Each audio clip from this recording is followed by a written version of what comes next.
Hello, my name is Heinz Lichtenegger. I'm the CEO of Pro-Ject Audio Systems, and I could say I had a big part to bring back the analog audio experience to the world market. Pro-Ject was getting famous because we were making turntables. Over the years, because we were making so many customers happy, we got the demand also for higher-end turntables, so we produced more and more state-of-the-art turntables. So the Signature 12 basically was in the beginning not designed for bringing it to the market for selling. It was really a product where we tried several technologies to push our experience in making high-end turntable even further.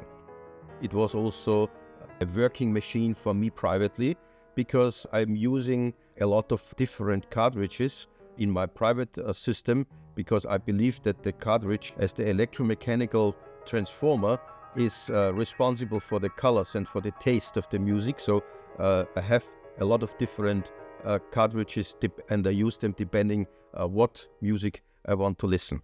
And for that you need a relatively universal tone arm.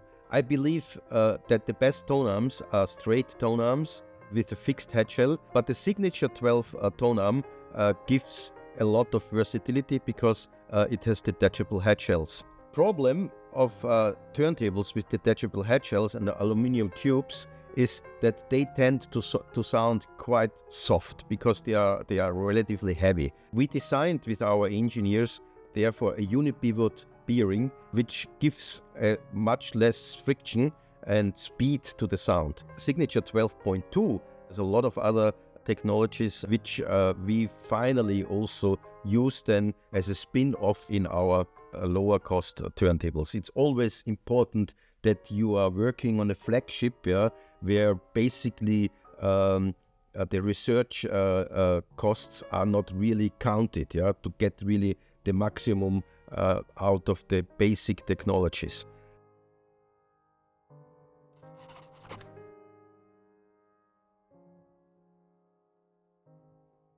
So let's look a little bit closer to the Signature 12.2, because it's not a typical Pro-Ject product, because it's really a piece of luxury.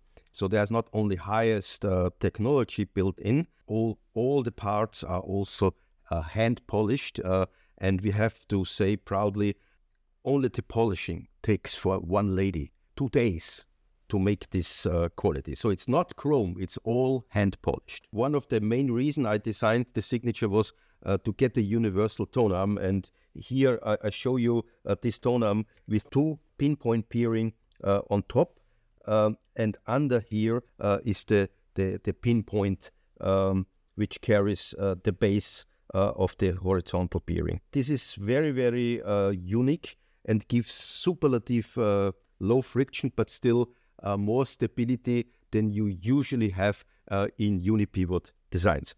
As I said, the detachable head shell is technical in reality a little bit a disadvantage because it makes the tone arm on the end more heavy, which is theoretically not optimal. But it's the only way. When you have many different cartridges, then you have to go this way, and find all the dynamic and the speed in the bearing setting.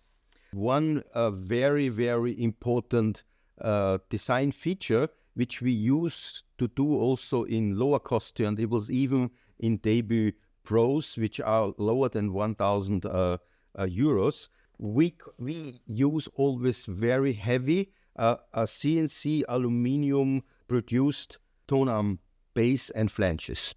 Why? Because here a lot of the rest of the resonances which may come from the platter itself, also from the platter bearing itself, and also the resonances which coming from the whole tone arm are all eaten up by this heavy flange. For sure, we have here also a easy to set VTA adjustment. Why this is important? Because each and every cartridge is a little bit different from the mechanical construction. So if you change the cartridge, then you have to also change the VTA in a let's say, reasonable fast way. And this is, again, very easy with such a design of the toner. The next big change to the old signature, the feeds. We're always working on feeds. We introduced the magnetic feeds in most of our high-end turntables, and that has been already a revolution, because the magnetic feeds basically elevate the turntable in air and makes a very, very nice isolation. However, here I made something different because I was realizing the surface, the board, the floor makes a lot to the sound quality of a turntable. So in this case, in this scenario, you basically would not do a lot of isolation of the turntable, because it's not needed, because anyway, all the resonance energy goes to earth. However, when you have a beautiful rack like this, yeah, with doors, yeah, so this is not really a superlative audiophile rack, although we put also some heavy marble stones inside, yeah, but still it's not perfect, because it has hollow spaces and it creates some resonance. In this case, it's better to have a very high isolation with very, very soft springs, yeah. And this construction of these feeds allows you to adjust the feeds by height, but also to adjust the strength of the isolation. So this is very unique, and so with this design you can adapt your high-end turntable to the rack what you are using. And honestly, privately, I'm not allowed to use super high-end racks at home, yeah, because it doesn't fit to my environment, yeah. So it's a very good solution also for having high-end sound also in a very, very good-looking environment. You see here a two-motor construction, and this has the following reason. When you see a motor in slow motion, and actually the motor has some pole movements, yeah, that's the way how a motor is working, yeah. Using two motors, you have less pause between every movement of the motor, yeah. In theory, with the high mass platter, the motor movement is not so critical because anyway, the high mass turntable, because of its inerted mass, moves very smoothly. But when you do a reference product, you always want to push the technology on the theoretically maximum. And the idea here is not only to control electronical the motor movement, also to let's say clean it up mechanically. And this is this flywheel construction what we have here. So that means these two motors drive first a sub platter, you can say, or a wheel, and this drives then the main platter. We believe that the inerted mass of a platter just makes this absolutely smooth movement, which is very important. So it's not about only speed accuracy. So for sure, the speed accuracy is with an AC motor and an AC drive is determined by the pulley and the precision of the platter to keep the rotation in an exactly speed. So we produce all these parts in a 1,000th of a millimeter by our CNC machines. The drive itself is very, very important, and we believe that the best turntable are belt drive turntable with high mass platters. Additionally, you see here also a non-moving part.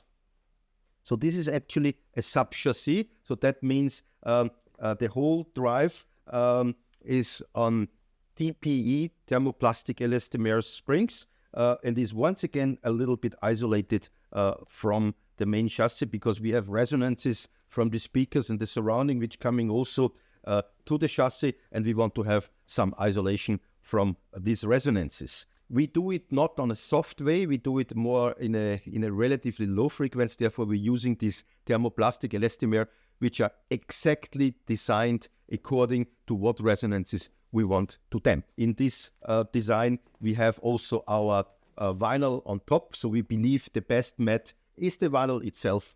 And these are recycled vinyls which we glue on the platter, and then we bake it for 12 hours, and then we machine it again to this super flat and super precise turntable surface mat. And with the clamp, it gives a perfect sandwich. We did a lot of study, so it took us about 2 years to bring this product on the market. We believe that rectangular chassis are not the best. So also on here, like on the RPM line, we're using also a round shape, which reduces also the standing waves in the chassis itself. So this gives also a very nice luxury look, including all these super high polished parts. For sure, the turntable is not small and the turntable is not lightweighted. Yeah, so it needs a little bit space. I think the future of audio and the turntable and the speakers, but mainly the turntable, is also something like the iconic piece. Yeah, so I think if you have a beautiful flat and you have one of these pieces on a beautiful shelf, yeah, then it's also visually a highlight for every day.